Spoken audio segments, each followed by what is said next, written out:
नमो लोये सौहरिहन्तानं नमो लोये सौहृदानं नमो लोये सौभागिर्यानं नमो लोये सौज्यायानं नमो लोये सौत्रिकावती सावनं ओंकारमिन्दु संयुक्त नित्यं जयन्ति योगिनः कामदमोक्षदं चैव ओंकाराय नमो नमः मङ्गलं भगवान् यो मङ्गलं गौतमोऽग्नि मङ्गलं कुन्कुन्दार्यो विजेन्द्रमोसुमङ्गलं नमः समयसाराय स्वानुभूत्या चकास्ते स्वभावाय भवाय सर्वाय विभाव निदाताय। શ્રીમદ નેમિચંદ્ર સિદ્ધાંતિ દેવ રચિત દ્રવ્ય સંગ્રહનો સ્વાધ્યાય આપણે કરી રહ્યા છીએ. એમાં આપણે 24મી ગાથા સુધી સ્વાધ્યાય પૂરો કર્યો છે. હવે આજે 25મી ગાથા લઈએ છીએ.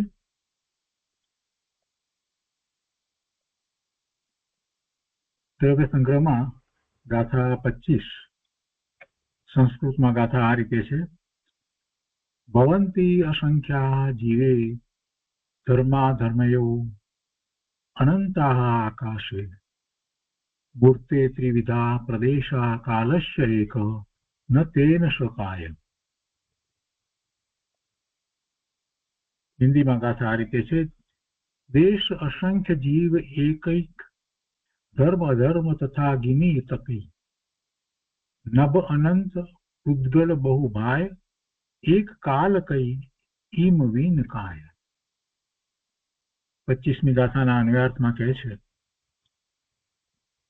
કે જીવે ધર્મા ધર્મયો અસંખ્યા, એક જીવમાં ધર્મ અને અધર્મ દ્રવ્યોમાં અસંખ્યાત, એક જીવમાં અસંખ્યાત. જીવો તો અનંત છે, સંખ્યા જીવોની કેટલી એની વાત નથી ચાલતી. અહીંયા પ્રદેશની વાત ચાલે છે.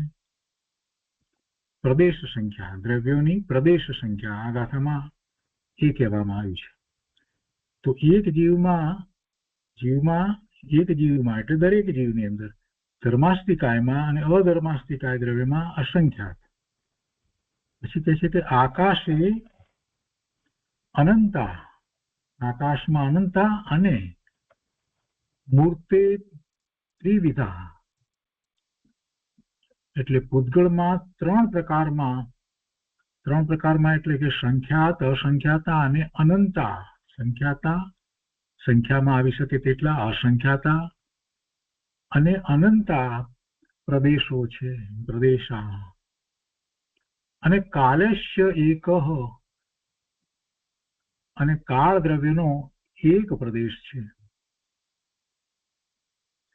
તેન ન સહકાય, તેથી તે કાળ દ્રવ્ય કાયવાન નથી, કાયા નથી. અહીંયા 6 દ્રવ્યોના પ્રદેશની વાત ચાલે છે. તો પ્રદેશો કેટલા? તો કે એક જીવની અંદર એટલે કે દરેક જીવમાં ધર્માસ્તિકાયમાં, અધર્માસ્તિકાયમાં, જો સંખ્યાનો વિચાર કરીએ તો જીવ અનંત, ધર્માસ્તિકાય એક, અધર્માસ્તિકાય એક, આકાશ એક અને કાળાનું અસંખ્ય. આ તો સંખ્યા થઈ. પણ એના દરેકના પ્રદેશ કેટલા દરેક દ્રવ્યના? તો કે એક જીવમાં એટલે દરેક જીવમાં અસંખ્યાત પ્રદેશ, ધર્માસ્તિકાયના અસંખ્યાત પ્રદેશ, અધર્માસ્તિકાયના અસંખ્યાત પ્રદેશ અને આકાશના અનંત પ્રદેશ અને પૂતગળના પ્રદેશ કેટલા? તો કે એના 3 પ્રકાર કહી શકાય: સંખ્યાતા, અસંખ્યાતા અને અનંતા. કેમ કે એના સ્કંધનો વિચાર કરીએ તો એ પ્રમાણે થાય, એ અપેક્ષાથી લીધું છે એના પ્રદેશો. અને કાળ દ્રવ્યનો એક પ્રદેશ છે, તેથી તે કાળ દ્રવ્ય કાયવાન નથી. એક પ્રદેશ કરતા વધુ પ્રદેશ હોય તો જ એને કાય કહેવાય. એટલે કાળ દ્રવ્યને કાયવાન કહેતા નથી, એને કાયા નથી. એ વાત અગાઉ પણ આપણે સમજ્યા. હવે અહીંયા ભાવાર્થમાં કહે છે કે એક જીવ સમસ્ત લોકાલોકમાં પ્રસરી શકે છે. એક જીવ સમુદ્ગાત કરે છે, કેવળી સમુદ્ગાત, ત્યારે એના પ્રદેશો એ રીતે સમસ્ત લોકાકાશમાં પ્રસરી શકે છે. અલોકાકાશમાં ના પ્રસરે, લોકાકાશ સુધી. એક જીવ સમસ્ત લોકાકાશમાં પ્રસરી શકે છે. પણ આ જે કેવળી સમુદ્રાત જે છે એ તો 8 સમયમાં પૂરું થઈ જાય બધું. 4 સમયમાં એ આખા અવકાશમાં પ્રસરી જાય અને પછી બાકી બીજા 4 સમયમાં પાછા હતા ત્યાં તે રીતે આવી જાય. તો એ પ્રસરી શકે છે. લોકાકાશના અસંખ્યાતા પ્રદેશ છે, તેથી જીવ અસંખ્ય પ્રદેશ વાળો છે. એટલે લોકાકાશમાં પ્રસરે છે અને લોકાકાશના પ્રદેશ અસંખ્યાત છે એટલે જીવના પણ પ્રદેશ અસંખ્ય પ્રદેશ છે. ધર્મ અને અધર્મ એટલે ધર્માસ્તિકાય ધર્માસ્તિકાય પણ સમસ્ત લોકાકાશમાં તલમાં તેલની માફક ફેલાયેલ છે. ધર્માસ્તિકાય દ્રવ્ય તરીકે તો એક જ દ્રવ્ય છે, અધર્માસ્તિકાય દ્રવ્ય તરીકે એક જ દ્રવ્ય છે અને એ દ્રવ્યમાં કઈ સંકોચ વિસ્તાર થતા નથી. એ આખા લોકાકાશમાં ફેલાયેલું છે. કેવી રીતે? તો કે તલ હોય તો તલની અંદર તેલ છે, તો તલના કયા ભાગમાં તેલ છે? આખા તલની અંદર તેલ છે. એવી રીતે આખા લોકાકાશની અંદર જેટલો લોકાકાશનો ભાગ છે એટલા આખામાં ધર્માસ્તિકાય અને અધર્માસ્તિકાય છે. બંને સંખ્યા અપેક્ષાએ તો એક એક છે, એક ધર્માસ્તિકાય એક અધર્માસ્તિકાય, પણ એના પ્રદેશ કેટલા? તો એના આખા લોકાકાશમાં એ ફેલાયેલું છે. એમાં સંકોચ વિસ્તાર કાંઈ નાનું મોટું કાંઈ થતું નથી. એટલે ઉદાહરણ આપ્યું કે તલમાં તેલની માફક ફેલાયેલ છે. તેથી તે બંને દ્રવ્યો પણ અસંખ્યાત પ્રદેશ વાળા છે. તો આ જીવના અસંખ્યાત પ્રદેશ સિદ્ધ કર્યા અને અહીંયા ધર્માસ્તિકાય અધર્માસ્તિકાયના અસંખ્યાત પ્રદેશ પણ આ રીતે કયા. હવે આકાશની વાત કરતા કહે છે કે આકાશના અનંત પ્રદેશ છે, કારણ કે આકાશ લોકાકાશની બહાર પણ છે, અનંત છે. લોકાકાશની બહાર શું છે? તો કે આકાશ આકાશ આકાશ આકાશ, એનો છેડો કોઈ હોઈ શકતો નથી, અનંત છે. તેની કોઈ મર્યાદા નથી, કોઈ એની સીમા નથી. હવે પૂતગળનું કહે છે કે પૂતગળ દ્રવ્યના અનંતા પરમાણુઓ છે. સંખ્યા અપેક્ષાએ તો અનંત પરમાણુઓ છે અને દરેક પરમાણુ એક પરમાણુનો વિચાર કરીએ તો એ બીજા પરમાણુથી જુદો એમ એક એક પરમાણુનો વિચાર કરીએ તો સંખ્યાએ અનંતા થાય, પણ દરેક પરમાણુનો પ્રદેશ કેટલો? તો એ એક પ્રદેશી છે. પણ પરમાણુઓ ભેગા થઈ અને સ્કંદ રૂપે પરિણમે છે એટલે એમાં સંખ્યાત અસંખ્યાત અને અનંત એમ કહેવામાં આવ્યા. અહીંયા કહે છે કે પૂતગળ દ્રવ્યના અનંતા પરમાણુઓ છે, પરંતુ એક પરમાણુ અલગ પણ હોય તે છે, એક હોય અને 2, 4, 20 કે 25 કે 50 કે 1000 કે લાખ કે કરોડ વગેરે પરમાણુઓ મળી અને નાનો સ્કંદ બને અથવા તો મોટો સ્કંદ પણ થાય છે. અને એ સ્કંદમાંથી પણ પાછા પરમાણુ છૂટા પડે, નવા ઉમેરાય, આવું બધું થયા કરે છે. એટલા માટે જ એનું નામ પૂતગળ છે, એટલે કે જે છૂટા પડે છે અને ભેગા થાય છે. તો આ કારણથી પૂતગળને સંખ્યાત અસંખ્યાત તથા અનંત પ્રદેશ વાળો કહેવામાં આવે છે સ્કંદની અપેક્ષાએ. હવે કાળના પ્રદેશની વાત કરે છે કે કાળના અણુ એક એક અલગ રહે છે. સંખ્યાએ કેટલા છે? અસંખ્ય. જેટલા લોકાકાશના પ્રદેશ છે દરેક પ્રદેશ એક કાળાણુ રહ્યો છે એટલે એ રીતે અસંખ્ય છે. પણ કાળના અણુ એક એક અલગ રહે છે, બે કોઈ દિવસ ભેગા મળીને સ્કંદ થતો નથી. અને આ કારણથી કાળ દ્રવ્ય જે છે તે કાયવાન નથી અને કાયા નથી. એ અસ્થિ છે પણ કાય નથી. એમ 6 દ્રવ્યની વાત અહીંયા આ રીતે કરવામાં આવે. અહીંયા 25મી ગાથા છે. હવે પૂજ્ય બ્રહ્મદેવજીએ 25મી ગાથાની જે ટીકા લખી છે એ આપણે લઈએ. ગાથાર્થ તો બરાબર સમજાઈ ગયો છે. જીવ ધર્મ તથા અધર્મ દ્રવ્યના અસંખ્ય પ્રદેશ છે, આકાશના અનંત છે, મૂર્તના એટલે પૂતગળના 3 પ્રકારના સંખ્યાત અસંખ્યાત અનંત પ્રદેશો છે અને કાળને એક પ્રદેશ છે, તેથી તે કાય નથી. હવે ટીકાની અંદર કહે છે કે હોતી અસંખ્યા જીવે ધમ્માધમ્મે, દીપકની પેઠે સંકોચ વિસ્તાર યુક્ત એક જીવમાં. હવે સંકોચ વિસ્તાર માટે ઉદાહરણ દીપકનું આપ્યું, કેમ કે દીપકનો પ્રકાશ છે ને એ નાના ઓરડામાં લઈ જાઓ તો એટલામાં પ્રસરે, અને મોટા ઓરડામાં લઈ જાઓ તો એટલામાં પ્રસરે. એટલે એમ સંકોચ વિસ્તારનું ઉદાહરણ આપ્યું છે. તો કે છે કે દીપકની પેઠે સંકોચ વિસ્તાર યુક્ત એક જીવમાં અને સદા સ્વભાવથી વિસ્તૃત ધર્મદ્રવ્ય અને અધર્મદ્રવ્યમાં પણ લોકાકાશ પ્રમાણ અસંખ્ય પ્રદેશો હોય છે. જીવમાં અસંખ્ય પ્રદેશ છે, પણ એને તો સંકોચ વિસ્તાર હોય છે.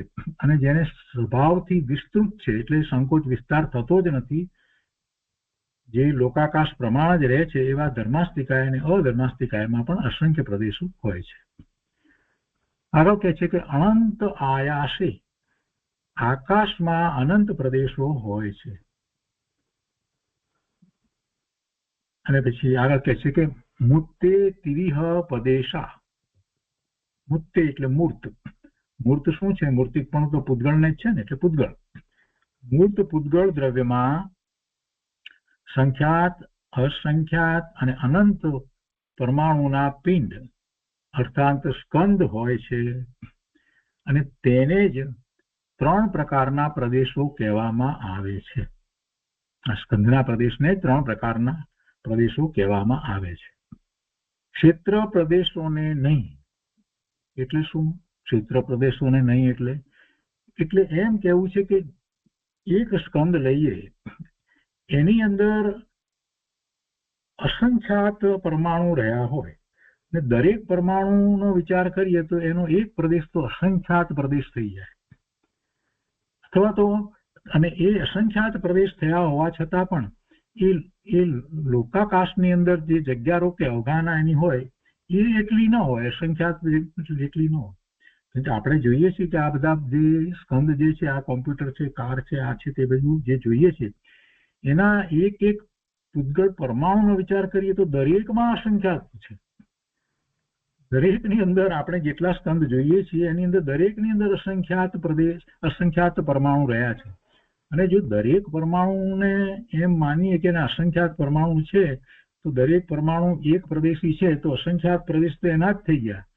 તો પછી આ લોકાકાશની અંદર તો એવા તો કેટલા સ્કંદ છે, કોઈ પાર વિનાના સ્કંદ છે. આપણી દ્રષ્ટિમાં આમ નજર કરીએ ત્યાં કેટલા હજારો સ્કંદ આપણને દેખાય. તો એ કહેવું છે કે એ એટલા હોય અને અનંત પ્રદેશી પણ હોય, પાર વિનાના પ્રદેશના હોય, એવા પણ સ્કંદ મોટા હોય, તો શું થઈ ગયું? તો પછી એ આ અસંખ્યાત પ્રદેશ લોકાકાશ જે છે એની અંદર કેવી રીતે સમાય? તો કે એવી રીતે નથી સમજવાનું. એટલે કે એક ક્ષેત્ર પ્રદેશોને નહીં એમ કેવું છે. એટલે કે એનું આ જે એક એક પરમાણુનું જે એક ક્ષેત્ર જે કહીએ, એક પ્રદેશ કહીએ, એટલું જે ક્ષેત્ર કહીએ, તો એવી રીતે અહીંયા વાત નથી. આ સ્કંદની અપેક્ષાથી વાત કહેવામાં આવી છે. એટલે એમ કે છે કે તેને જ 3 પ્રકારના પ્રદેશો કહેવામાં આવે છે, સંખ્યાત, અસંખ્યાત અને અનંત. ક્ષેત્ર પ્રદેશોને નહીં એટલે દરેક પરમાણુનો ક્ષેત્ર એક એકનું ઇન્ડિવિજ્યુઅલ આપણે લઈ અને એમ વિચાર કરીએ અને પછી એનો સ્કંદને એટલા પ્રદેશો, એમ નહીં. કેમ કે પૂતગળ અનંત પ્રદેશો વાળા ક્ષેત્રમાં રહેતા નથી. કેમ કે જ્યાં રહે છે ત્યાં એ લોકાકાશના જ અસંખ્યાત પ્રદેશ છે, તો પછી અનંત પ્રદેશ કેવી રીતે હોય? એટલે એમ લેવાનું નથી. અનંત પૂતગળ પરમાણુ હોય અને એનો જે સ્કંદ બન્યો હોય એ લોકાકાશની અંદર અમુક ક્ષેત્રની અંદર જ રહ્યો હોય. એટલે લોકાકાશના એક થોડાક ક્ષેત્રમાં જ એ રહ્યો હોય. હવે આગળ કહે છે કાલસ્તેગો, કાલાણુને એક જ પ્રદેશ છે. તેણ સો કાઓ, તે કારણ તે કાય નથી. એક પ્રદેશ જ છે એટલે એ કાય નથી. બહુ પ્રદેશી હોત તો કાય કહેવાય. કાળ દ્રવ્યને એક પ્રદેશ હોવાની બાબતમાં યુક્તિ બતાવે છે અને એક પ્રદેશ હવે સિદ્ધ કરવો છે કે કાળ દ્રવ્ય ને પહેલા જે સિદ્ધ કર્યું અગાઉની ગાથાઓની અંદર, હવે એને એક પ્રદેશ છે એ વાત સિદ્ધ કરે છે. કાળાણુને સિદ્ધ કર્યો કે કાળાણુ છે, કાળ દ્રવ્ય છે, એ વાત નક્કી કરી, એનો નિર્ણય આપણે કર્યો. પણ હવે એને એક પ્રદેશ છે એ વાત અહીંયા યુક્તિ દ્વારા સિદ્ધ કરે છે, તર્ક દ્વારા સિદ્ધ કરે છે. શું છે તર્ક? તો કે છે કે તે આ રીતે તર્ક છે કે જેવી રીતે અંતિમ શરીરથી થોડા ઓછા પ્રમાણવાળા સિદ્ધત્વ પર્યાયમાં એ સિદ્ધત્વ પર્યાયનું ઉપાદાન કારણભૂત જે શુદ્ધ આત્મદ્રવ્ય છે. સિદ્ધની પર્યાય ને કેટલા છે પ્રદેશમાં પ્રક્રિય, તો એ છેલ્લું જે શરીર હતું, જે જળ શરીર હતું, એનાથી સહેજ ન્યૂન્ય એટલી એ સિદ્ધની પર્યાય છે. હવે સિદ્ધની પર્યાયને તો કાંઈ શરીર નથી, તો એ પર્યાય સિદ્ધની પર્યાયનું ઉપાદાન કારણ શું? તો કે શુદ્ધ આત્મદ્રવ્ય છે, તે એનું ઉપાદાન કારણ છે. સિદ્ધની પર્યાય જે થઈ એનું ઉપાદાન કારણ તો શુદ્ધ આત્મદ્રવ્ય, જીવ દ્રવ્ય, એ જ એનું ઉપાદાન કારણ. કેમ કે એની એ શુદ્ધ પૂર્ણ પવિત્ર પર્યાય છે.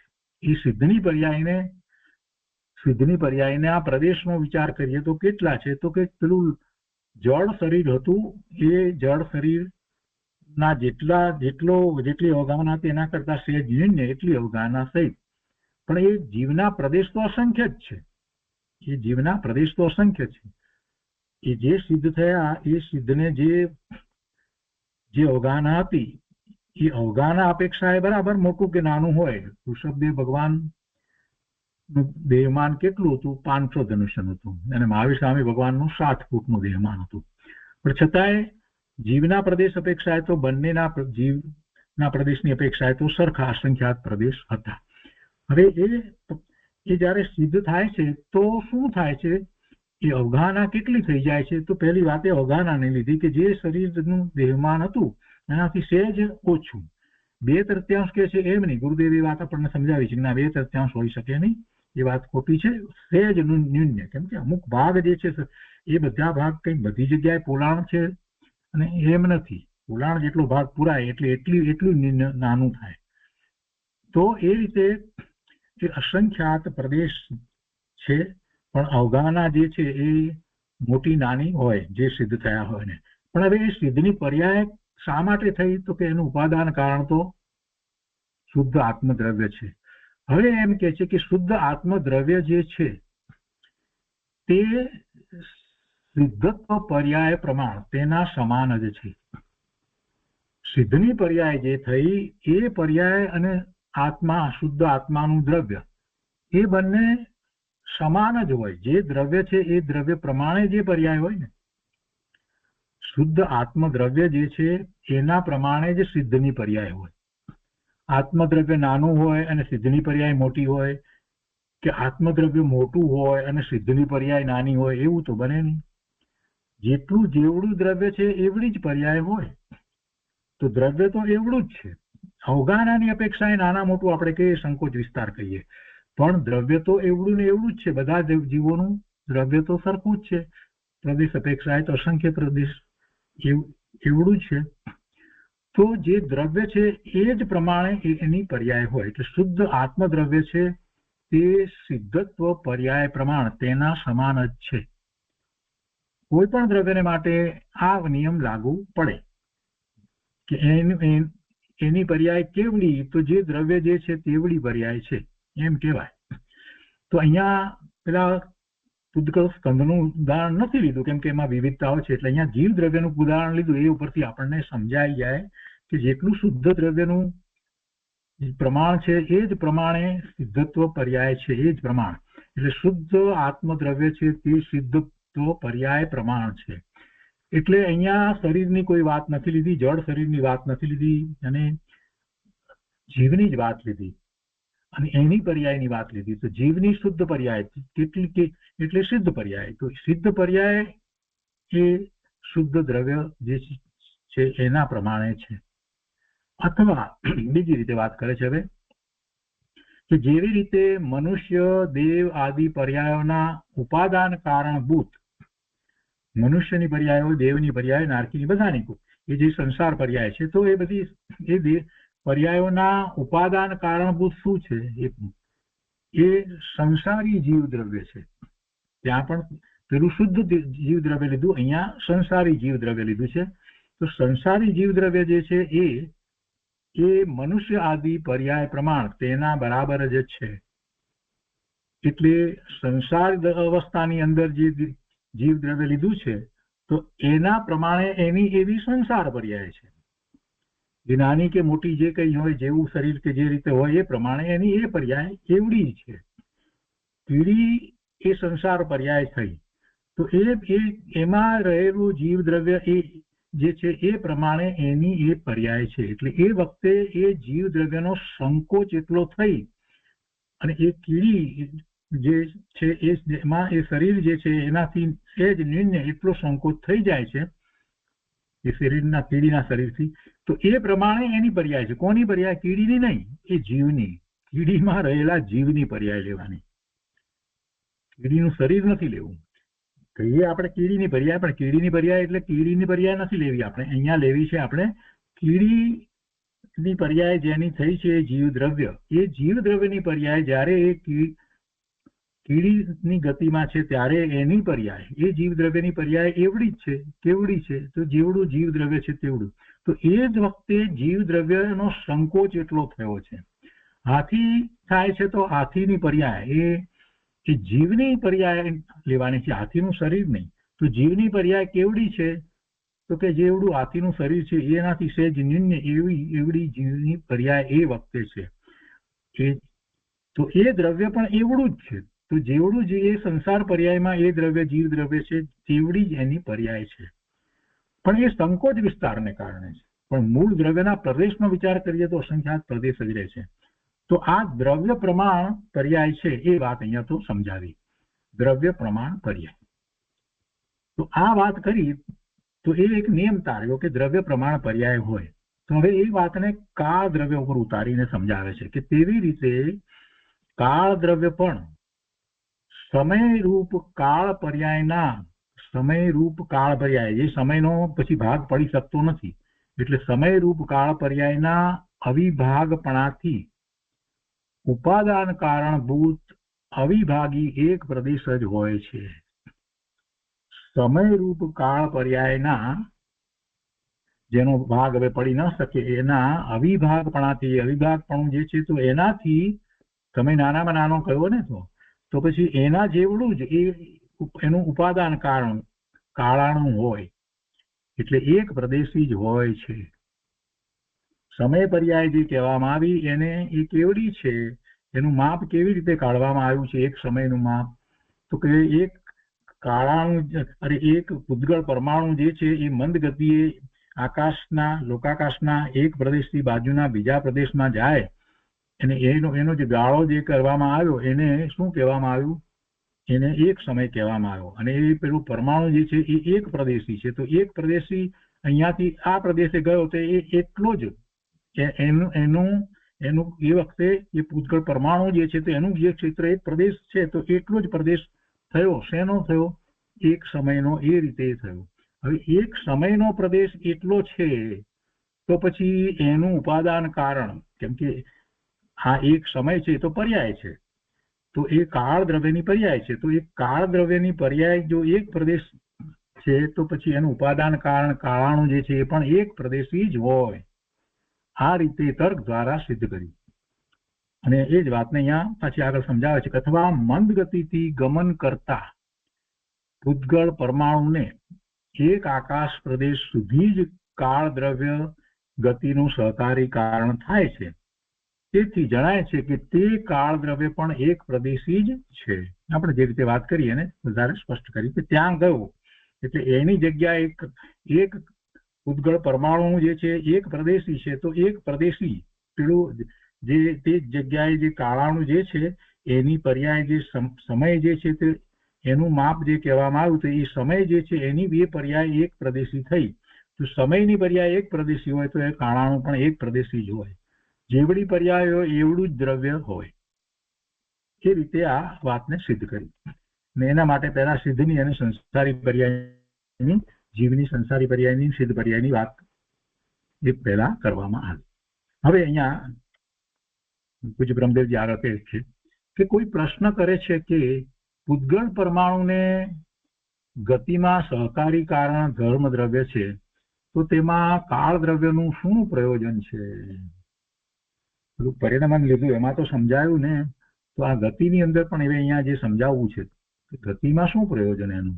તો ગતિ કરે છે એના ઉપરથી દાખલા ઉપરથી સમજાવ્યું ને એટલે પ્રશ્ન કર્યો. કોઈ પ્રશ્ન કરે છે કે પૂતગળ પરમાણુને ગતિમાં સહકારી કારણ તો ધર્મ દ્રવ્ય છે, ધર્માસ્તિકાય છે, તો તેમાં કાળ દ્રવ્યનું શું પ્રયોજન છે? તેનું સમાધાન કહે છે કે ભાઈ એક કરતા વધારે નિમિત્ત કારણો હોય, સહકારી કારણ હોય, એ વાત સમજવાની છે. તો એમાં પછી પ્રશ્ન કરનારનું તો એમ કેવું છે કે એમાં પછી કાળ દ્રવ્યનું તો કાંઈ પ્રયોજન જ નથી. તો કહે છે કે ના, એમ કેવું ન જોઈએ, એમ નથી. ગતિમાં સહકારી કારણ ધર્માસ્તિકાય વિદ્યમાન છે. ધર્માસ્તિકાય દ્રવ્ય જે છે તે છે, ગતિમાં સહકારી કારણ છે. એ હોવા છતાં પણ બીજા કારણ હોય, જેમ કે માછલાને ગતિ કરવામાં જળની જેમ. હવે માછલી ગતિ કરે છે ત્યારે આપણે દરેક વખતે એમ કહીએ છીએ કે પાણી એને સહકારી કારણ છે, પણ પાણી એ જે છે એના સિવાય એ પોતે ગતિ કરે છે, તો એમાં એને પણ ધર્માસ્તિકાય એને પણ નિમિત્ત કારણ તો થાય ને. તો ધર્માસ્તિકાય એ માછલીને નિમિત્ત કારણ થાય છે ગતિ કરવામાં, કેમ કે કોઈ પણ જીવ અથવા પૂતગળને ગતિ કરવામાં ધર્માસ્તિકાય નિમિત્ત છે, તો માછલાને પણ થાય. પણ છતાંય પાછું પાણી પણ એને જોઈએ, એ પણ એના સહકારી કારણ થાય. બે સહકારી કારણ થયા. એવી રીતે એટલે એક કરતા વધુ સહકારી કારણ હોય એ પહેલા આપણને સમજાવે છે. એવી જ રીતે મનુષ્યને ઉદાહરણ આપીને કહે છે કે મનુષ્યને સખત આરોહણની જેમ બીજા પણ ઘણા સહકારી કારણો હોય છે. ગાડું ઉપર ચડે છે તો મનુષ્ય જેમાં ગાડામાં બેઠો છે તો એને એ ગતિ થઈ ઉપર ચડવાની, તો એમાં એ ગાડું પણ કારણ છે ને ધર્માસ્તિકાય પણ કારણ છે કે નહીં? આપણે અત્યારે વર્તમાનનો દાખલો લઈએ તો આપણે ગતિ કરીએ છીએ, કારમાં બેસીને ગતિ કરીએ તો કેટલા એમાં સહકારી કારણ થયા. એ કાર જે છે એ પણ સહકારી કારણ કહેવાય અને ધર્માસ્તિકાય પણ સહકારી કારણ કહેવાય. એ રીતે ઘણા સહકારી કારણો હોય છે. એટલે ધર્માસ્તિકાય જેમ બીજા પણ સહકારી કારણો હોય છે. આટલી વાતને સમજાવી. કોઈ કહે કે કાળ દ્રવ્ય પૂતગલોની ગતિમાં સહકારી કારણ છે, એમ ક્યાં કહ્યું છે? હવે પ્રશ્ન બીજી રીતે કર્યો, એવું ક્યાં કહ્યું છે? શાસ્ત્રમાં ક્યાં કહ્યું છે? તો તેનો ઉત્તર આપવામાં આવે છે કે શ્રી કુંકુંદાચાર્ય દેવે પંચાસ્તિકાય પ્રાવૃતમાં કહ્યું છે કે, પંચાસ્તિકાયનો સ્વાધ્યાય તો આપણે કર્યો છે, કૃપાળુદેવમાંથી પણ પાછું ફરીથી કર્યો. તો કહે છે કે શ્રી કુંકુંદાચાર્ય દેવે પંચાસ્તિકાય પ્રાવૃતમાં કહ્યું છે કે પૂતગલ કરણા જીવા ખંદા ખલુ કાલ કરણાદુ.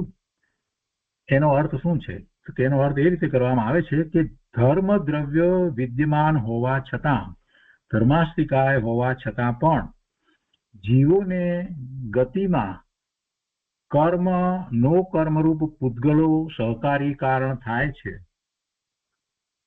ધર્માસ્તિકાય હોવા છતાં પણ ગતિમાં જીવોને કર્મ નો કર્મરૂપ પૂતગલો સહકારી કારણ થાય છે. અને અણુ તથા સ્કંદ એ બે ભેદવાળા પૂતગલોને ગમનમાં કાળ દ્રવ્ય સહકારી કારણ થાય છે.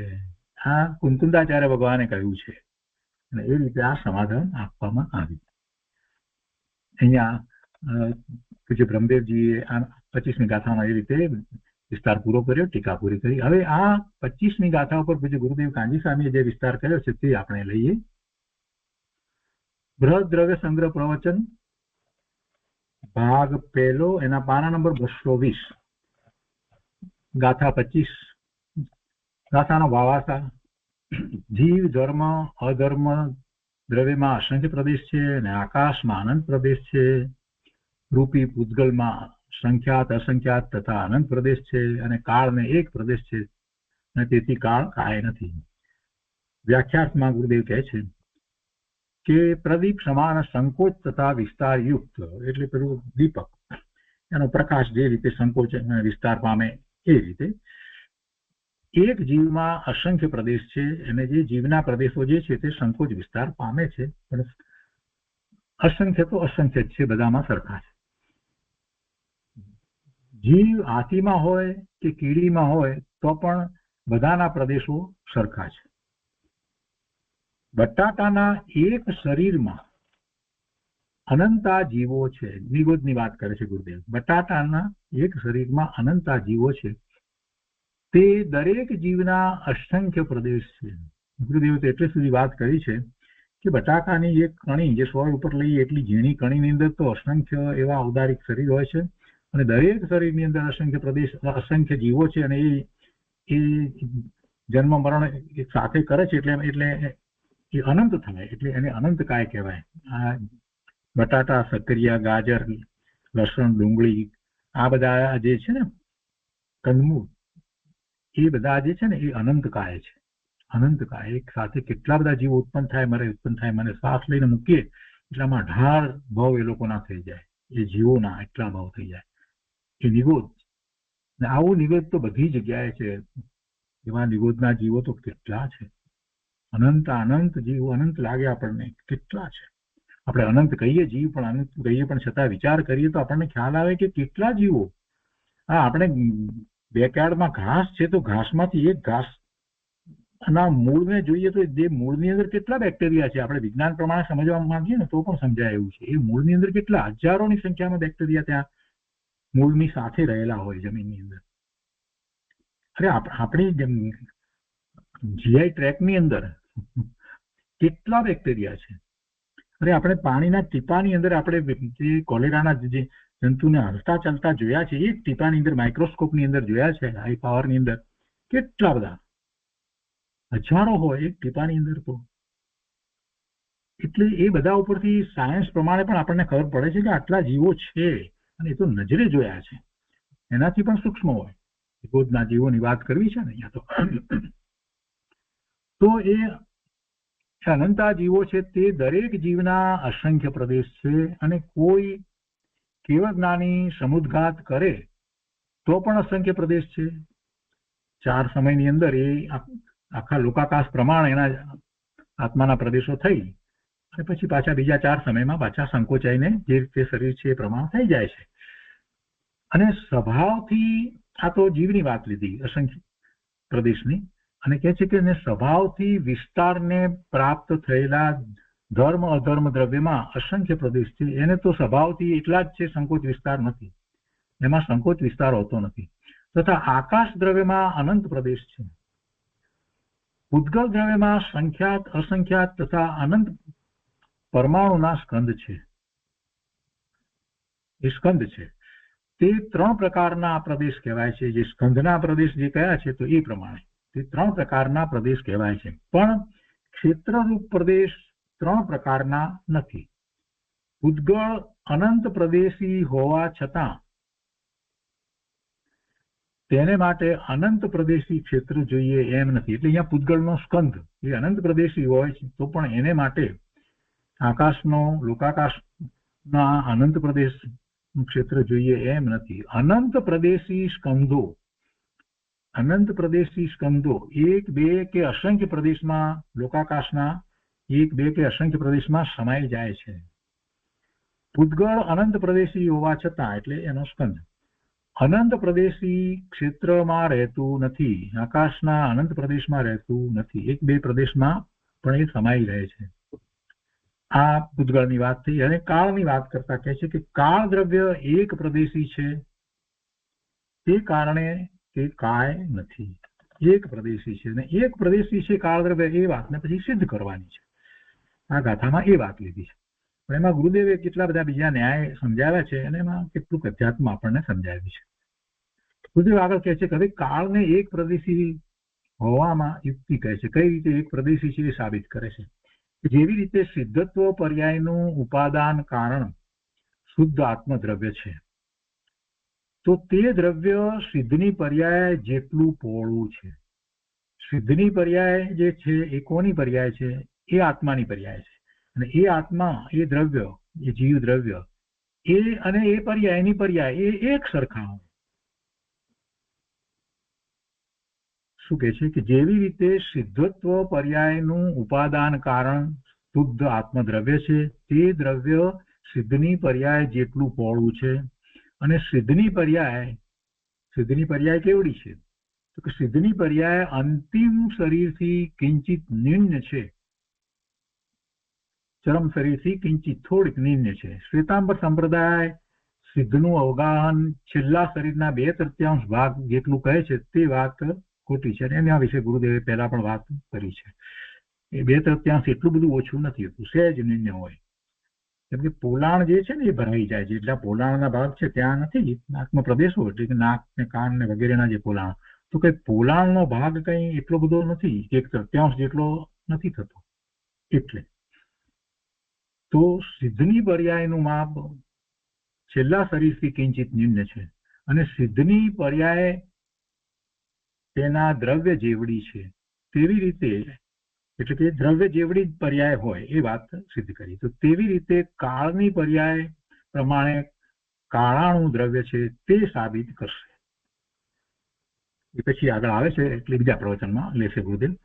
ગુરુદેવ અહીંયા એક બીજી વાત પણ કરે છે કે આ પેન્સિલની પર્યાયની પહોળાઈ જેટલામાં છે તેટલામાં તેનું દ્રવ્ય છે. આ ઉદાહરણ આપીને સમજાયું. એની પહોળાઈ લંબાઈ જે એનું ઘન જે છે એ જેટલામાં છે એટલું જ એ દ્રવ્ય છે. એ તો પર્યાય છે. પર્યાયનું દ્રવ્ય એટલું જ હોય, જેટલું દ્રવ્ય છે એવડી જ પર્યાય, એટલે પર્યાય દ્વારા એ દ્રવ્ય એવડું છે એમ ખ્યાલ આવે. પણ એ વાતની સાથે ગુરુદેવ એક બીજું અધ્યાત્મ સમજાવે છે, એ પછીથી આવે છે. ગુણની અપેક્ષાથી આખી વાત જે છે એ પછી બતાવે છે. અહીંયા કહે છે બીજું પણ ઉદાહરણ કે રબર સંકોચ પામી અને પર્યાય ટૂંકી થાય તો તેટલામાં તેનું દ્રવ્ય છે, અને પહોળું થાય તો તેટલામાં તેનું દ્રવ્ય છે. એટલે એ દ્રવ્યના સંકોચ વિસ્તાર થાય છે. કેમ કે દ્રવ્યમાં એવો હોય તો ગુણ છે, એની જે પ્રદેશ તત્વ નામનો જે ગુણ છે, તો એને કારણે એની એ વ્યંજન પર્યાય છે, અને એ વ્યંજન પર્યાય જે છે એમાં સંકોચ વિસ્તાર જે થાય છે એની અહીંયા વાત કરવામાં આવી છે. તો એમાં જીવને માટે એવા સંકોચ વિસ્તાર થાય છે, અને અહીંયા તો સ્કંદ લીધા છે, તો સ્કંદમાં પણ એ રીતે સ્કંદના સંકોચ વિસ્તાર સમજવાના છે. એના પ્રદેશની વાત, એટલે એને સંખ્યા અપેક્ષા એ પ્રદેશ નથી ગણવાનો. તો કે છે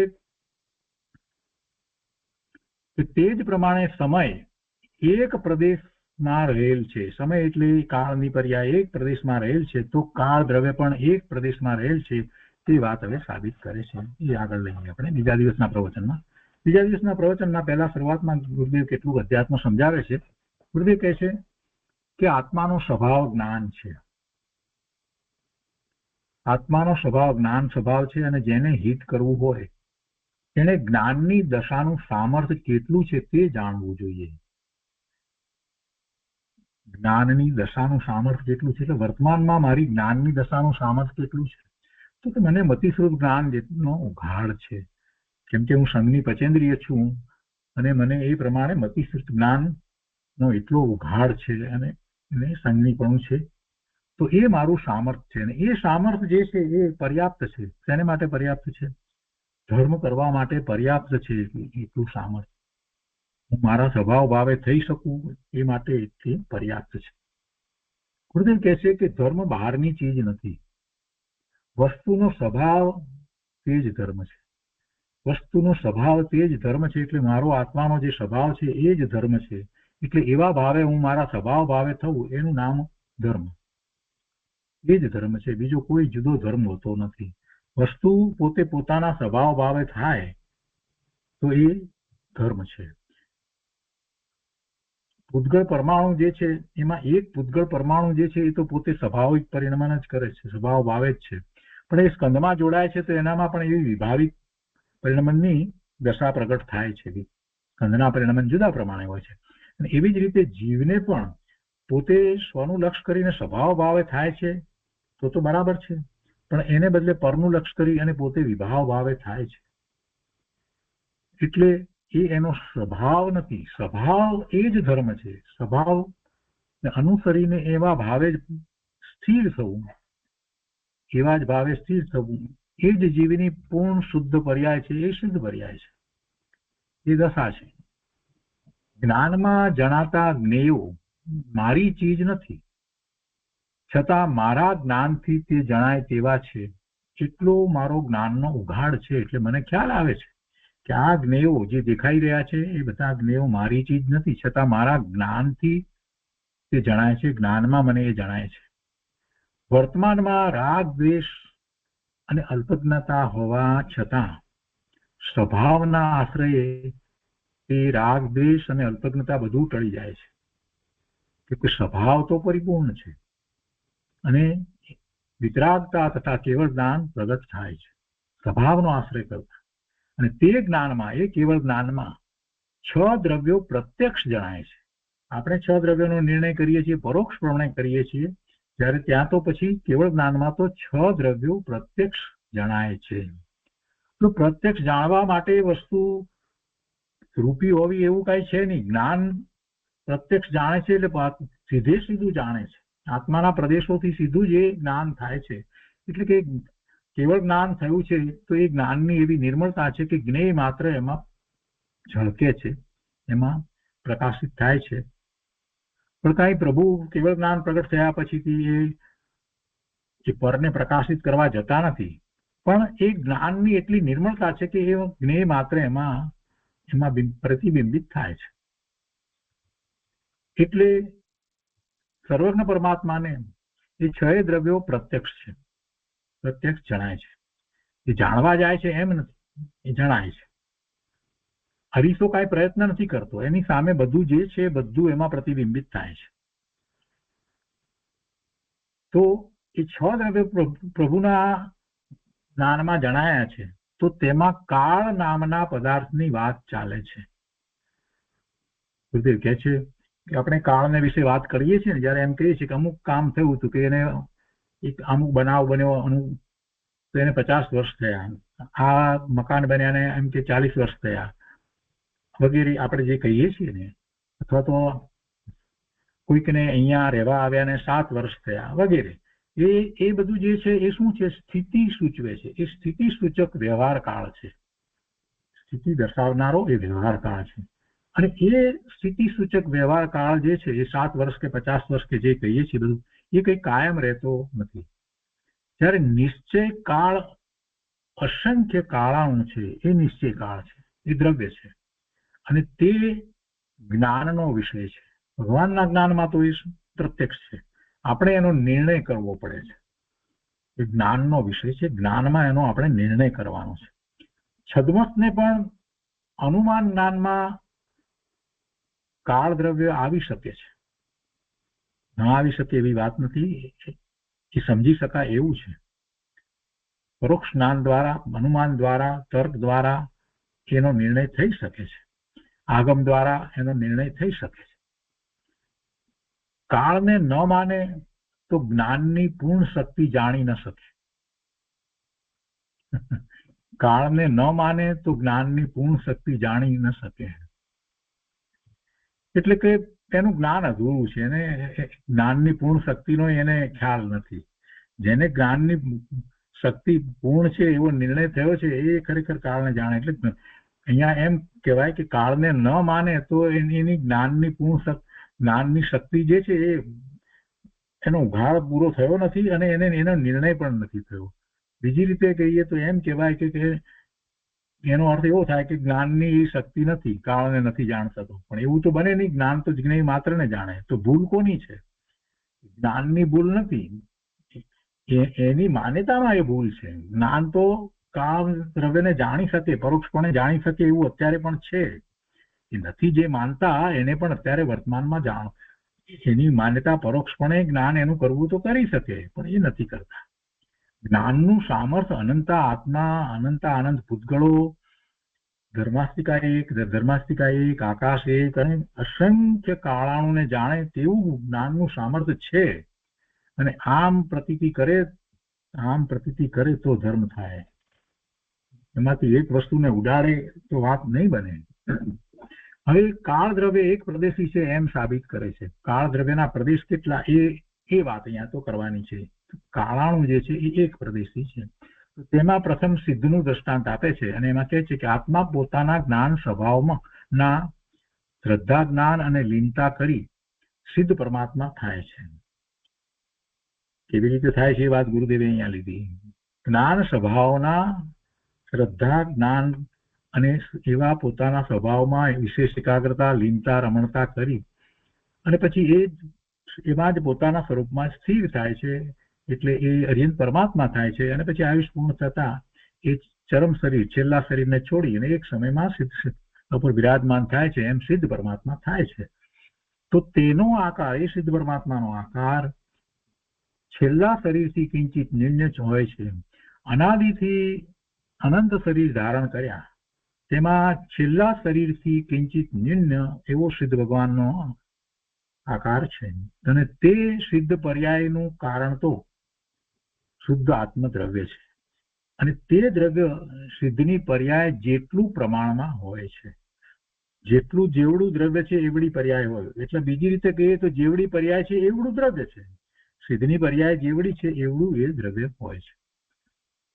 અહીંયા એક બીજી વાત લીધી છે, બહુ સમજવા જેવું ઉદાહરણ ગુરુદેવે લીધું છે કે દિવાસળી સળગાવવાથી ભડકો થાય છે, તે નવી પર્યાય પ્રગટે. બરાબર, દિવાસળી સળગાવી એટલે ભડકો થયો, એ પર્યાય જે થયું તો એ નવી પર્યાય પ્રગટે છે. તો એ ક્ષણિક છે, તે ત્રિકાળી વસ્તુ નથી. હવે દિવાસળીમાં શક્તિ રૂપે અગ્નિ છે, પણ ટોપકામાં પ્રથમ પરમાણુ જે ઠંડા હોય છે એનું જે ટોપકું, તો એ ટોપકું જે છે એમાં પરમાણુ એ વખતે ઠંડા છે, પણ તેમાં ભડકો થવાની તાકાત છે તો ભડકો થાય છે. પેલો સફેદ ભાગ જે છે દિવાસળીનો, એની અંદર એવી તાકાત નથી, એને ઘસવાથી કાંઈ થતું નથી. સફેદ ભાગને ઘસવાથી ભડકો થતો નથી, કારણ કે તેમાં ભડકો થવાની તાકાત નથી. પણ ટોપકામાં એ તાકાત છે, એનો એ સ્વભાવ એમાં ભર્યો છે, તેથી એને ઘસી એટલે ભડકો થાય છે. તો ભડકો થયો તો ઘસવાને કારણે થયો એમ કહીએ તો એ તો નિમિત્ત કહેવાય. ઘસવું એ તો નિમિત્ત કહેવાય, કેમ કે મૂળ તાકાત કોની હતી? એ ટોપકાની અંદર જે છે, જે દારૂ ભરેલો છે તો એની તાકાત છે. રજકણો એ જે છે એની તાકાત છે. તો કે રજકણોની પહેલા ઠંડી અવસ્થા હતી, એ અવસ્થા પલટી અને ભડકો થયો એટલે ગરમ અવસ્થા થઈ. પણ આ અવસ્થા જે થઈ એ કાયમી અવસ્થા નથી, આ ક્ષણિક છે, એ કાયમી વસ્તુ નથી. ભડકાનો ઉત્પાદ અને પહેલા શું હતું? એ ઠંડી અવસ્થા હતી. તો ઠંડી અવસ્થાનો વ્યય અને પરમાણુનું કાયમ રહેવું, આમ ઉત્પાદ, વ્યય અને દ્રવ થઈ રહ્યા છે. તો ત્યાં પરમાણુ દ્રવ્ય કેટલું પહોળું? હવે ગુરુદેવે આપણને પ્રશ્ન કરી દીધો કે હવે તમે બોલો, એ જગ્યાએ પરમાણુ દ્રવ્ય કેટલું પહોળું? કે ત્યારે ઠંડુ હતું ત્યારે જે હતું, અને પછી ભડકો થયો એ વખતે, એટલે પહોળાઈ તો કેટલી થઈ? જે વ્યય થયો એ વખતે નાનું, ને ઉત્પાદ થયો વખતે મોટું, પણ એ તો પર્યાય, પાછું એ પણ ચાલ્યું ગયું. પછી કે ત્યાં પરમાણુ જે છે એના પ્રમાણે એની પર્યાય લઈએ તો હવે અહીંયા પર્યાય તો આ રીતે બદલાય, તો પરમાણુ દ્રવ્ય કેટલું પહોળું? તો એનો ઉત્તર આપે છે, બહુ સરસ ઉત્તર છે. તો કે છે કે જે વખતે જે પર્યાય જેટલી પહોળી તેટલું દ્રવ્ય પહોળું. ભડકા વખતે એ દ્રવ્ય પરમાણુ દ્રવ્ય એવડું કહેવાય, ઠંડુ હોય ત્યારે એવડું કહેવાય. એટલે જે વખતે જે પર્યાય જેટલી મોટી, નાની, જેવડી દેખાય એ વખતે એટલું દ્રવ્ય પહોળું, નાનું, મોટું હોય. હવે આગળ લઈએ કે આત્મા 7 હાથનો હોય તો તેની મતિ જ્ઞાન પર્યાય આત્મા પ્રમાણ છે. જ્ઞાન, મતિ જ્ઞાન છે ને, અત્યારે આપણને મતિ શ્રુત બંને છે, તો અહીંયા મતિ જ્ઞાનની અપેક્ષાથી વાત લીધી છે. તો કેટલું હોય જ્ઞાન? મતિ જ્ઞાન કેટલું હોય? જેવડો આત્મા જેવડું દ્રવ્ય છે એટલું. તો એનું પ્રમાણ માપવું હોય તો કેવું? તો કેવડો છે? તો કે 7 હાથનો હોય તો પછી એ પ્રમાણ. અને અસંખ્ય પ્રદેશી આત્મા જે છે એના પ્રદેશ જે છે એમાં કઈ વધઘટ તો થતી નથી, એના સંકોચ વિસ્તાર થાય છે, આપણે જાણીએ છીએ. તો કે અસંખ્ય પ્રદેશી આત્મા છે તેનો મતિ જ્ઞાનનો પર્યાય આત્મા પ્રમાણ છે. જે આત્મા એ વખતે જેટલો પહોળો, સાંકડો, જેટલો સંકોચ વિસ્તાર થયો એ પ્રમાણે છે. તો તે મતિ જ્ઞાનનો વ્યય થઈ અને કેવળ જ્ઞાન પ્રગટ થાય તો કેવળ જ્ઞાનની પહોળાઈ પણ દ્રવ્ય જેટલી છે, આત્મદ્રવ્ય જેટલી છે, અને દ્રવ્ય પણ કેવળ જ્ઞાન પ્રમાણ છે. દ્રવ્ય પણ કેવળ જ્ઞાન પ્રમાણ છે. ઋષભદેવ ભગવાનનું કેવળ જ્ઞાન એ કેટલા પ્રમાણનું? તો કે એમને 500 ધનુષનો દેવ હતો, એનાથી સહેજ નિમ્ન એવડું એ વખતે એમનું દ્રવ્ય હતું, એવડી એમની એ વખતની પર્યાય હતી. તો કેવળ જ્ઞાન એમનું એ પ્રમાણ કહેવાય. અને મહાવીર સ્વામી ભગવાનનો 7 હાથનો દેહ છે, એવડી એમની અવગાહના છે, તો એનાથી સહેજ નિમ્ન એવડું જ એમના આત્મ પ્રદેશોનું પ્રમાણ જે છે તે તો એવડું એમનું કેવળ જ્ઞાન પ્રમાણ કહેવાય. તો કે કેવળ જ્ઞાન નાનું મોટું થતું નથી, કેવળ જ્ઞાન ઓછું વધતું એથી થઈ જતું નથી. કેવળ જ્ઞાન તો કેવળ જ્ઞાન રહે છે. અહીંયા તો આ પ્રદેશને સમજાવવાના છે. ગુરુદેવ આગળ કહે છે કે સંસારમાં રાગ થાય છે તે વખતે રાગનો કાળ ક્ષણિક છે. કાયમ તો રાગ રહેતો નથી, એક સરખો રાગ રહે પણ નહીં. પણ રાગનું ક્ષેત્ર કેટલું? રાગનું ક્ષેત્ર કેટલું? તો કે જેટલો આત્મા પહોળો છે, જેટલો લાંબો પહોળો જેટલો જે છે તો એ તેટલું, જેટલો આત્મા પહોળો છે તેટલું ચારિત્ર ગુણ પહોળો છે અને તેનો વિકાર પણ આત્મા પ્રમાણે પહોળો છે. જે પ્રમાણે છે તે પ્રમાણે રાગ છે. કેમ કે ચારિત્ર ગુણની સામે અચારિત્રની પર્યાય થઈ છે ને, એટલે સંસાર દશાનો વ્યય થઈ સિદ્ધ દશા થાય તો સિદ્ધ પર્યાય પ્રમાણે આત્મા રહેલો છે એટલો જ આત્મા છે. અને પર્યાય મોટી થાય અને દ્રવ્ય નાનું રહી જાય અને દ્રવ્ય મોટું રહે અને પર્યાય નાની થઈ જાય, એમ ત્રણ કાળમાં ક્યારેય બને નહીં. એમ બને નહીં. આ પહેલા સિદ્ધ કર્યું. આત્મા અસંખ્ય પ્રદેશી છે. તેના યથાર્થ શ્રદ્ધા, જ્ઞાન અને રમણતા તે ધર્મ છે અને તે ધર્મ પર્યાય છે ક્ષણિક છે. એવી ધર્મની પર્યાય જે થાય છે એ પણ ક્ષણિક છે. પણ દ્રવ્ય તો કાયમી છે. ધર્મની પર્યાય સમયે સમયે બદલાતી રહે છે. એટલે આપણે ગુણસ્થાન તો ભણ્યા છીએ, સારી રીતે સમજ્યા છીએ. સમયે સમયે એમાં ફેરફાર થાય ધર્મની પર્યાય. અને પૂર્ણ દશા જયારે પ્રગટ થાય છે, કેવળ જ્ઞાનની દશા થાય છે અને જીવની પૂર્ણ પર્યાય થાય છે તો એ સિદ્ધની પર્યાય છે. તો અહીંયા ધર્મની પર્યાયની વાત છે તો એ કેવળ જ્ઞાનની દશા એ પૂર્ણ દશા ધર્મની અપેક્ષાથી વિચાર કરીએ તો, અને જીવની અપેક્ષાથી પૂર્ણ શુદ્ધની દશાનો વિચાર કરીએ તો સિદ્ધ પર્યાય. અહીંયા કે છે કે તે ધર્મ પર્યાય છે તે ક્ષણિક છે અને દ્રવ્ય કાયમી છે. પણ ધર્મની પર્યાય આત્મા પ્રમાણ છે અને આત્મા પર્યાય પ્રમાણ છે, નાના મોટા ન હોય. કહે છે કે સિદ્ધનો દાખલો આપ્યા પછી બીજો દાખલો આપે છે. જે બ્રહ્મદેવજી આપ્યો છે ને ત્યાં ટીકામાં, એ દાખલો ગુરુદેવ લે છે. કહે છે કે મનુષ્ય, દેવ આદિ પર્યાયમાં ઉપાદાન કારણ સંસારી જીવનું દ્રવ્ય છે અને તે દ્રવ્ય મનુષ્ય અથવા દેવ પર્યાય પ્રમાણે છે. મનુષ્ય શરીરની વાત નથી. તે રૂપે આત્માનો અરૂપી આકાર છે તેની વાત છે.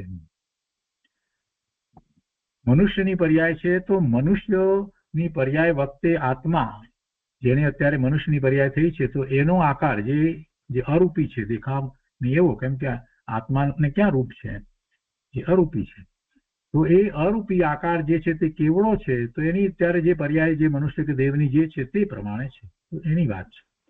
તે આકાર પ્રમાણે તેનો આત્મા છે. શરીરથી સ્વતંત્ર તે આકાર છે, શરીરને કારણે છે એમ નહીં. એ વખતે એવો જ નિમિત્ત નૈમિત્તિક સંબંધ છે કે શરીર જે છે જેવડું છે એ જ પ્રમાણે એવો જ આકાર હોય છે. પણ એ એની યોગ્યતા છે, એ જીવની યોગ્યતાથી એનો આકાર એવો થયો છે.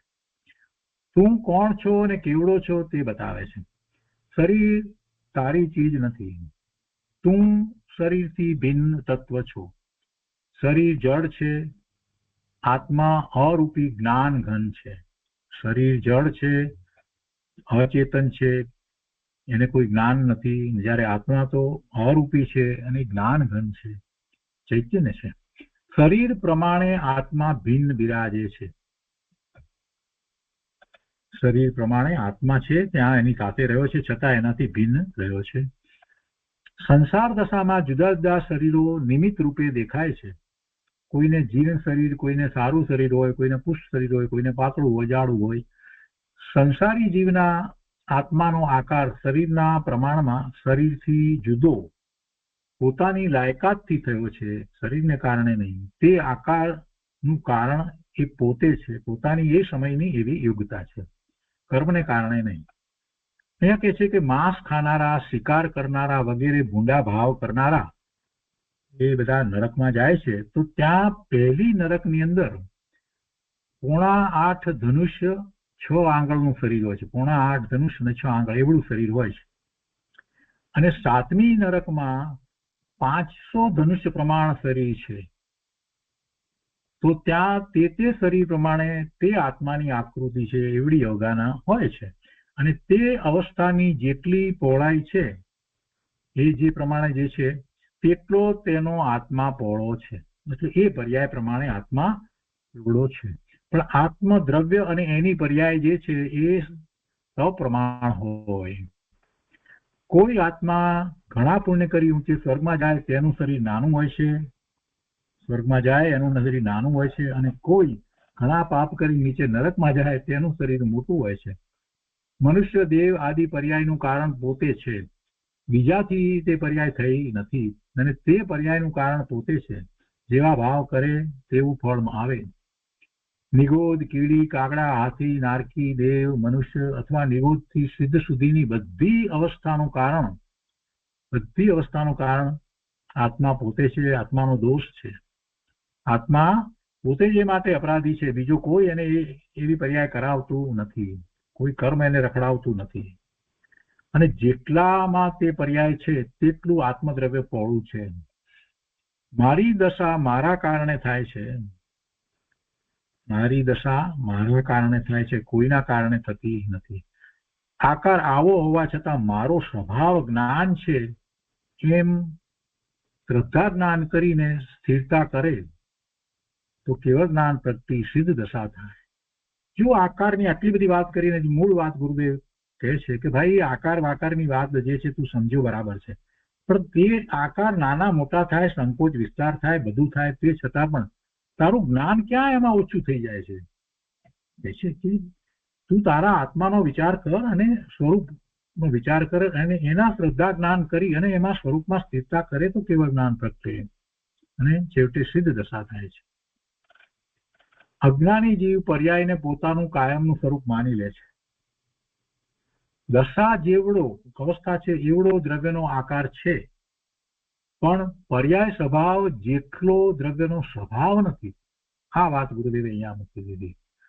જો જેવડું દ્રવ્ય છે એ પ્રમાણે એની પર્યાય છે એ વાત તો બરાબર છે, પર્યાય જેવડો દ્રવ્યનો આકાર છે, પણ પર્યાય સ્વભાવ જેટલો દ્રવ્યનો સ્વભાવ નથી. પર્યાય સ્વભાવ તો એક સમયનો છે, જ્યારે દ્રવ્યનો સ્વભાવ તો ત્રિકાળ છે. દ્રવ્યનો સ્વભાવ તો એના ગુણને કારણે છે, અને એ પર્યાયની અંદર એ આવે છે, બરાબર છે, એને અનુસરીને થાય છે તો એ એમાં આવે છે શુદ્ધ પર્યાય, પણ તો એ એક સમય છે. તો પર્યાય સ્વભાવ જેટલો દ્રવ્યનો સ્વભાવ નથી. જેમાંથી કેવળ જ્ઞાનની પર્યાય પ્રગટ થઈ છે એ દ્રવ્ય કેવું અને એનો સ્વભાવ કેવો, તો કે અનંત કાળ સુધી જેમાંથી એ કેવળ જ્ઞાનની પર્યાય થયા જ કરે એવો દ્રવ્ય સ્વભાવ છે. પર્યાય એક સમયની છે, તો પર્યાય સ્વભાવ જેટલો દ્રવ્યનો સ્વભાવ નથી. દ્રવ્ય સ્વભાવમાં અનંત શક્તિ ભરેલી છે, દ્રવ્ય સ્વભાવમાં અનંત શક્તિ ભરેલી છે, અને સંસાર દશામાં વિકાર થાય છે તે પર્યાયમાં થાય છે, એ દ્રવ્યમાં નથી થતો. તે વિકારનું કારણ પરદ્રવ્ય પણ નથી અને કર્મ પણ નથી. વિકારનું કારણ પોતાનો ઊંધો પુરુષાર્થ છે, વિકારનું કારણ પોતે છે, અને વિકારની પર્યાયના પ્રમાણમાં આત્મદ્રવ્ય રહેલું છે. પર્યાય પ્રમાણે આત્મદ્રવ્ય છે, છતાં પર્યાય સ્વભાવ જેવડો દ્રવ્ય સ્વભાવ નથી. ક્ષણિક એક સમય પૂરતી પર્યાય છે, અને આત્મદ્રવ્ય તો ત્રિકાળ છે, અને આત્મદ્રવ્ય શુદ્ધ છે, પૂર્ણ છે, પવિત્ર છે, અનંતી શક્તિનો ભરેલો છે, પોતે અનંતી શક્તિનો ભરેલો છે, અને આમ જ્ઞાન કરે તો ધર્મ થાય. હવે કેટલાક મુદ્દા ગુરુદેવે તારવ્યા છે, એમાં મુખ્ય 3 મુદ્દા છે, આપણે અહીંયા લઈએ છીએ. પહેલું, જે પર્યાય થાય તે પર્યાયનું કારણ દ્રવ્ય પોતે છે, બીજું અન્ય દ્રવ્ય નથી. બીજું, પર્યાય સ્વભાવ જેટલો દ્રવ્ય સ્વભાવ નથી. પર્યાય સ્વભાવ જેટલો દ્રવ્ય સ્વભાવ નથી. દ્રવ્ય સ્વભાવ અનંત શક્તિથી ભરેલો છે. અને ત્રીજું, છતાં પર્યાય જેટલામાં રહેલી છે તેટલામાં આત્મદ્રવ્ય રહેલું છે. એ પ્રદેશ અપેક્ષાએ વાત લીધી. હવે આ બધા દ્રષ્ટાંતો ઉપરથી કાળ દ્રવ્ય એક પ્રદેશી છે એમ સાબિત કરે છે કે એક પરમાણુ મંદ ગતિથી આકાશના એક પ્રદેશથી બીજા પ્રદેશે જાય તો ત્યાં કાળનું નાનામાં નાનું એટલે કે એક સમયનું માપ આવી જાય છે. એક સમયનું માપ આવતા ત્યાં કાળ દ્રવ્ય રહેલું છે એમ સાબિત થાય છે. સમય તો કાળની પર્યાય છે. એક સમય કે કયો એ માપ લીધું તો તો એ સમય તો કાળની પર્યાય છે ને તેનું ઉપાદાન કાળ દ્રવ્ય છે. તો સમયની પર્યાયનું જેટલું ક્ષેત્ર એક પ્રદેશમાં પૂરું થઈ જાય છે તો પછી એ પર્યાયવાન કાળ દ્રવ્યનું ક્ષેત્ર પણ એક પ્રદેશી સાબિત થાય છે. માટે કાળ એક પ્રદેશી સાબિત થયું. હવે કહે છે કે મંદ ગતિથી ગમન કરતા પૂતગળ પરમાણુને આકાશના એક પ્રદેશ પર્યંત કાળ દ્રવ્ય સહકારી કારણ થાય છે. આ કાળ દ્રવ્ય એને ગતિમાં સહકારી કારણ લીધું એની વાત પણ ગુરુદેવ ત્યાં લે છે કે તે ઉપરથી જાણી શકાય છે કે કાળ દ્રવ્ય એક પ્રદેશનું ધારક છે. કાળ દ્રવ્ય એક પ્રદેશી છે અને તે તેટલા ક્ષેત્રમાં જ રહેલું છે, આગળ પાછળ નથી. મહાન આચાર્યો સતખંડ આગમ વગેરેમાં પણ કાળ દ્રવ્યને કહે છે અને ન્યાયથી વાતને સિદ્ધ કરે છે કે કાળ દ્રવ્ય આ રીતે છે. આટલી દલીલો ન્યાયસંગત આપવા છતાં અજ્ઞાની જીવો કાળ દ્રવ્યની ના પાડે છે અને એમાં પછી નાના છોકરાઓનું દ્રષ્ટાંત આપીને કહે છે ઘણી વાર નાના છોકરાઓ એ વાતને નથી સમજતા, ગમે તેટલું સમજાવીએ તો પણ અહીંયા તો યુક્તિ અને ન્યાયથી સિદ્ધ કરે છે. છોકરાને પણ એ સમજાવીએ પણ તો ઘણી વાર એને બાળકને સમજ નથી પડતી, નથી સમજવું માટે એ નથી સમજતા. એટલે એવી રીતે કેટલાક લોકો એ નથી સમજતા, એને નથી લેતા, હા હા કરે છતાં કાળ દ્રવ્યને માનતા નથી. એ વાત કરી. અહીં કોઈ કહે કે એક સમયમાં પરમાણુ શીઘ્ર ગતિએ 14 રાજુ ચાલ્યો જાય છે ને તો તેનું સમાધાન અહીં ગતિના તીવ્ર મંદપણાનું માપ લેવું નથી પણ કાળનું માપ લેવું છે. મંદ ગતિએ એક પરમાણુ એક પ્રદેશથી બીજે પ્રદેશે ગયો તે કાળનું માપ લેવું છે અને તેમાં એક સમય લાગ્યો તે પર્યાય થઈ. અહીંયા એની વાત લેવી છે. પેલા 14 રાજલોક જાય એની અહીંયા વાત નહીં લેવી. એને તો એક સમય કોને કેવો એ માટેની અહીંયા તો વાત લીધી છે. અને આ જે વાત હતી કે 14 રાજલોક કેવી રીતે જાય એનું સમાધાન તો ગઈ વખતે આવી ગયું. એ ગતિની વાત હતી. ત્યાં કહે છે કે તે કાયમની ચીજ નથી માટે તે પર્યાયનો ધરનાર કાળ પદાર્થ તેટલામાં રહેલો છે. એટલે તે એટલે કે જે પર્યાય સમય છે તે કાયમની ચીજ નથી, એક સમય છે, એક એ પર્યાય. એટલે એનો કોઈ દ્રવ્ય હોવું જોઈએ તો એ કાળ પદાર્થ પાછો ત્યાં જ હોવો જોઈએ, તેટલામાં રહેલો છે. એટલે એ પણ વાત સિદ્ધ કરી દીધી કે લોકાકાશના દરેક પ્રદેશે એ કાળાણુ હોવો જોઈએ. જેવી રીતે ચારિત્ર ગુણની વિકારી કે અવિકારી અવસ્થા થાય તો તેનો કાળ થોડો છે, દ્રવ્યનો કાળ ત્રિકાળ છે, પણ પર્યાયના ક્ષેત્ર જેટલું આત્માનું ક્ષેત્ર છે તેવી રીતે એક સમયે કાળ સૂચક છે અને તે પર્યાય છે. માટે પર્યાયવાન કાળ સૂચક કાળાણુ ત્યાં હોવો જોઈએ અને એનું પણ એક પ્રદેશ જ માપ હોવું જોઈએ. હવે અહીં કોઈ પ્રશ્ન કરે કે પરમાણુની ગતિમાં સહકારી કારણ ધર્મદ્રવ્ય વિદ્યમાન છે તો પછી એમાં કાળ દ્રવ્યનું શું પ્રયોજન છે? તો એનું સમાધાન આપ શકે છે કે ભાઈ તારી વાત સાચી નથી. એકલું ધર્મદ્રવ્ય ધર્માસ્તિકાય છે એમ નહીં. ધર્મદ્રવ્ય વિદ્યમાન હોવા છતાં માછલીને ગતિમાં જળ નિમિત્ત છે. ધર્માસ્તિકાય છે તો પછી માછલી એની ગતિ થવી જોઈએ ને, પણ નહીં, એમ નથી. એને પાણી પણ જોઈએ છે. માછલીને બહાર મૂકીએ તો નથી થતી ગતિ. ગતિમાં એક જ નિમિત્ત હોવું જોઈએ તેમ સાબિત થતું નથી, એટલે વધારે નિમિત્ત હોય. મનુષ્યને ચાલવામાં ધર્માસ્તિકાય નિમિત્ત છે, ધર્મદ્રવ્ય નિમિત્ત છે, તો પણ ગાડી, ઘોડા, બળદ, એરોપ્લેન વગેરે પણ નિમિત્ત હોય છે. એકથી વધારે નિમિત્ત હોય છે. તેવી રીતે પરમાણુને ગતિમાં ધર્મદ્રવ્ય નિમિત્ત હોવા ઉપરાંત કાળ નિમિત્ત હોઈ શકે છે, તેમાં વિરોધ નથી. વળી કોઈ કહે છે કે ઘણા કારણો ભેગા થાય તો કાર્ય થાય છે. એ વાત તો ખોટી જ છે. કોઈ પણ કાર્ય થાય છે તો તે પોતાના કારણે થાય છે. ઘણા કારણોથી કઈ કાર્ય થાય છે એ નિમિત્ત તરીકે બીજા કારણો હોય છે એમ કેવું છે. કાર્ય તો પોતાથી થાય છે, ઉપાદાન કારણ તો પોતાનું જ હોય છે, તો તેમાં બીજા પદાર્થો નિમિત્ત હોય છે.